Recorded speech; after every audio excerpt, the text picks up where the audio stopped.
और पिछले 2-3 चुनाव से जो मायावती की पार्टी के साथ हो रहा है, खासतौर से विधानसभा की बात करें या इसी लोकसभा चुनाव की हम बात करें, इसके बाद उनको समझ में नहीं आ रहा है कि उनको निर्णय क्या करना है। तो एक कदम आगे बढ़ती, 2 कदम पीछे हट जाती है। देखिए, मैसेज यही है कि वो ये बताना चाह रही है कि आज भी मैं पार्टी की सर्वा में ही हूँ, निर्णय मेरे हिसाब से होगा। फिर मेरे निर्णय में अगर मेरा भतीजा भी आड़े आता है तो मैं उसको भी नहीं बख्शूंगी। ब्यूरोक्रेट्स है ना, बीजेपी से आके चुनाव लड़े, बाद में कांग्रेस के चुनाव हार गए। उनकी अपनी मास अपील क्या है, क्योंकि वो कोई जनाधार वाले नेता नहीं है, वो कृपा से सांसद बन गए थे। अपने कठोर निर्णयों को लेकर जाने वाली और अपने निर्णयों से हमेशा चौंका देने वाली मायावती ने आज एक बहुत अहम फैसला लिया है। अपने भतीजे और पूर्व बसपा के जो कोऑर्डिनेटर उन्होंने खुद बनाया था, आकाश आनंद, अपने भतीजों का आज उन्होंने पार्टी से पूरी तरीके से निष्कासित कर दिया। इसकी पटकथा लगभग 1 महीने पहले लिखी गई, जब इनके ससुर अशोक सिद्धार्थ को मायावती ने पार्टी से बाहर निकाला था। इल्ज़ाम लगाया था कि वो पार्टी विरोधी गतिविधियों में शामिल हैं, 2 धड़ों में बांटने की कोशिश कर रहे हैं। दिल्ली में उनके आवास पर कई गुटों की बैठक होती है जो पार्टी विरोधी गतिविधियों में संलिप्तता का परिचायक है। इसको लेकर उन्होंने पार्टी से उनको बाहर निकाल दिया। अक्सर उनके सारे ट्वीट को रीट्वीट करने वाले आकाश आनंद ने इस मायावती के ट्वीट को, जिसमें उन्होंने सिद्धार्थ को निकाला था, उसका उन्होंने रिट्वीट नहीं किया। लेकिन उसके कुछ ही दिन बाद जब कांग्रेस नेता उदित राज ने उनके ऊपर हमला किया ट्वीट के जरिए, तो उसका उन्होंने रिट्वीट किया। तो इसे काफ़ी कुछ जो है ऐसी चर्चाएँ मीडिया में चली। और अभी कुछ दिन पहले लगभग कल ही एक तरीके से जब मायावती ने अपनी एक बैठक बुलाई, उसमें उनको कोऑर्डिनेटर पद से हटा दिया आकाश आनंद को, ये कहते हुए कि ये अपने ससुर सिद्धार्थ यानी अशोक सिद्धार्थ से प्रभावित हैं, क्योंकि उनकी बेटी, इनकी पत्नी है, उनके ऊपर इनका असर पड़ सकता है, मिशन को धक्का लग सकता है, बहुत सारी चीज़ें थी। आज उन्होंने फाइनली उनको निकाल दिया है पार्टी से पूरी तरीके से। हमारे बीच में हमारे वरिष्ठ पत्रकार हैं मनोज वर्मा जी, आपसे जानेंगे कि ये क्या है कि निगाहें कहीं और निशाना कहीं लग गया है।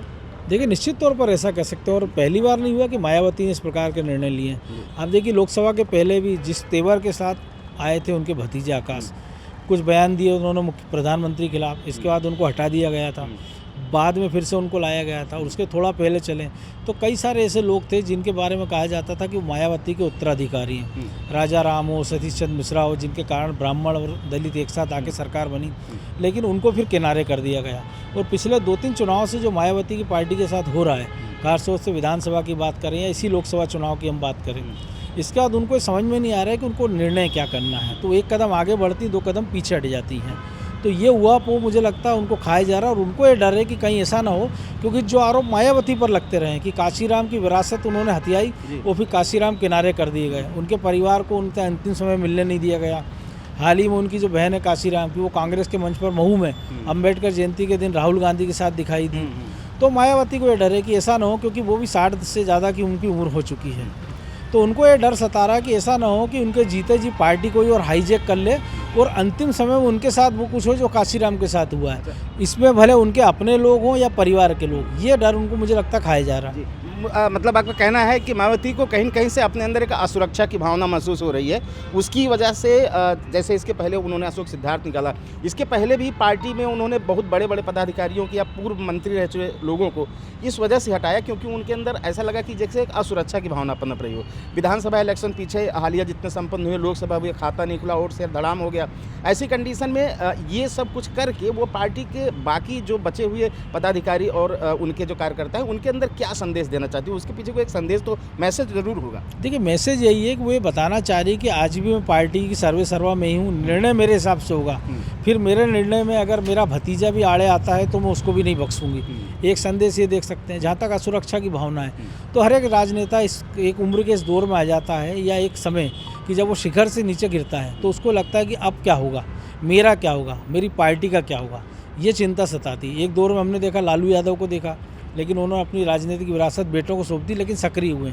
मुलायम सिंह ने चूँकि भाई ज़्यादा सक्रिय थे, तो भतीजे ऐसा ना हो कि बेटे को खा जाए, तो उन्होंने एक पार्टी में ऐसा माहौल बनाया और सत्ता बेटे को दे दी। ये बात हो रही कि जब अखिलेश पहली और आखिरी बार मुख्यमंत्री बने थे, वो उनके पिता ने वो उनको सीट जीत कर दी थी, उसमें अखिलेश का कोई योगदान नहीं था।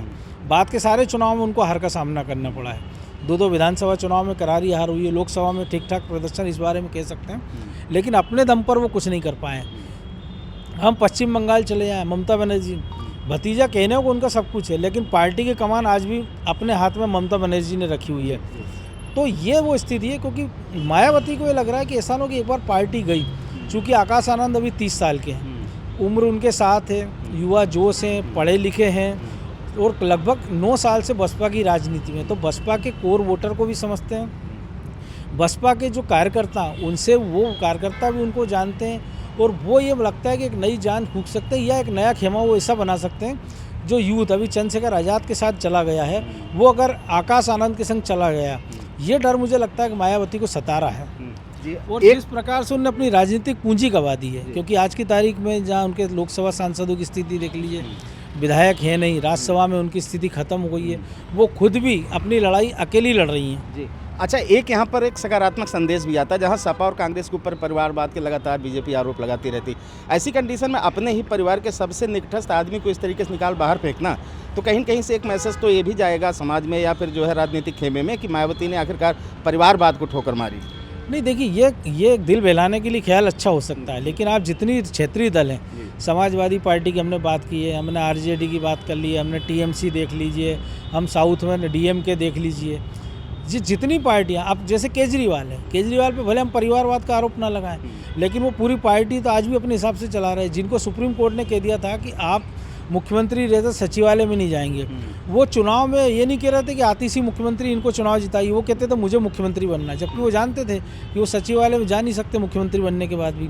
तो ये भी एक तरह से वही तरीका है। अच्छा, एक और बात, आज ही एक बयान आया है पूर्व कांग्रेस सांसद और कांग्रेस नेता उदित राज का। उन्होंने इसके पहले एक बयान लखनऊ में देके एक बवाल पैदा किया था कि मायावती ने जो है बहुजन मूवमेंट का गला घोंटा है, अब इनका गला घोंटने का टाइम आ गया। आज वो बात उन्होंने इस घटना के साथ जस्टिफाई करते हुए देखा, बोला कि अब बचे हुए जितने भी बसपा के और अति पिछड़े जो है लोग कार्यकर्ता हैं बसपा में, अब वो कांग्रेस तरफ आ जाए। बड़ी प्रमुख खबर है आज की। और अब ऐसे में जब आज आकाश आनंद को निकाल ही दिया गया पूरी तरीके से, तो क्या लगता है कि उदित राज का वो बयान क्या चोट पहुंचाएगा बसपा के कार्यकर्ताओं को कि कांग्रेस की तरफ उनका पलायन हो जाए? देखिए, सबसे बड़ी बात है कि उदित राज क्या है, ब्यूरोक्रेट्स है ना, बीजेपी से आके चुनाव लड़े, बाद में कांग्रेस से चुनाव हार गए। उनकी अपनी मास अपील क्या है, क्योंकि वो कोई जनाधार वाले नेता नहीं है, वो कृपा से सांसद बन गए थे। आज की तारीख में अगर वो इतने बड़े दलित नेता होते तो ये मूवमेंट लेके खुद ही उत्तर प्रदेश चले जाएं, वो कहें कि मैं पार्टी को लीड करने को तैयार हूँ और एक दलित आंदोलन में खड़ा करने को तैयार हूँ, क्योंकि वो स्पेस तो आज़ाद हड़प रहा है मायावती वाला, वो तो कांग्रेस हड़प नहीं पा रही है ना।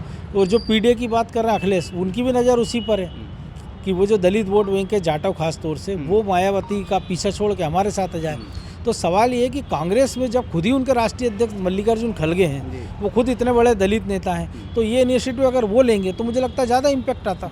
एक आखिरी सवाल लेते हैं। मेरा ये कहना है कि अभी आकाश आनंद, जैसे आपने इसके पहले भी जो है चर्चा में बताया था कि उन्होंने मायावती के सामने घुटने नहीं टेके, मतलब एक वो नहीं किया कि गिड़गिड़ाए नहीं कि नहीं मुझे मतलब माफ़ किया जाए, मुझे पार्टी में दोबारा पद दिया जाए, फिर रहने दिया जाए। इसके बजाय उन्होंने एक तरीके से अपने अलग कमेंट ही दे दिए। ऐसी कंडीशन में क्या लगता है कि अशोक सिद्धार्थ के साथ मिलकर आकाश आनंद कोई नई विंग तैयार करेंगे और ये जो बहुजन मूवमेंट खासतौर से युवा, इसको क्या अपने तरफ लाने की कोशिश करेंगे या आगे जो है अपनी कोई एक अलग पार्टी बना सकते हैं? कुछ तो क्या उनके मन में इस वक्त चल रहा होगा या क्या उनको करना चाहिए? देखिए, मुझे जहाँ तक लगता है कि वो ऐसा कोई गलती नहीं करेंगे। उनको पता है, उम्र जैसा मैंने कहा उनके साथ है, 30 साल के हैं वो 5 साल इंतजार कर सकते हैं। और जो मैंने जितने उदाहरण दिए कि जितने राजनीतिक पार्टियाँ हैं वो घूम फिर के परिवार की ही शरण में जाती हैं, क्योंकि मायावती जब अपने भतीजे पर भरोसा नहीं कर रही है तो आप कैसे उम्मीद कर सकते हो कि किसी एक नए आदमी को वो कह देंगे कि पार्टी तुम संभाल लो। तो घूम फिर कर देर सवेर वो वापस लौटेंगी और पार्टी की कमान परिवार के पास ही रहेगी, क्योंकि 9 साल से इस मूवमेंट से जो भतीजा जुड़ा है वो 9 साल से पार्टी को भी देख रहा है, उसने पार्टी का पीक भी देखा और वो बुआ को भी देख रहा है अपनी कि बुआ क्या कर सकती है, कहाँ तक जा सकती है। तो ये सारा कैलकुलेशन उन्होंने लगाया होगा, तो मुझे लगता है वो वेट एंड वॉच की स्थिति में है और अभी मुझे लगता है थोड़ा इंतजार करना पड़ेगा। मायावती का ये निर्णय उनके पार्टी हित में कितना ज़्यादा मुफीद होगा ये आने वाला समय बताएगा। हमारे साथ बातचीत कर रहे थे अनादि टीवी के वरिष्ठ पत्रकार और वरिष्ठ राजनीतिक विश्लेषक मनोज वर्मा जी। मेरा नाम विवेक शुक्ला है, आप देख रहे थे अनादि टीवी यूपी। शुक्रिया। अगर आप इस वीडियो को YouTube पर देख रहे हैं तो चैनल को सब्सक्राइब करें और बेल आइकन दबाना ना भूलें। अगर Facebook पर देख रहे हैं तो चैनल को लाइक करें।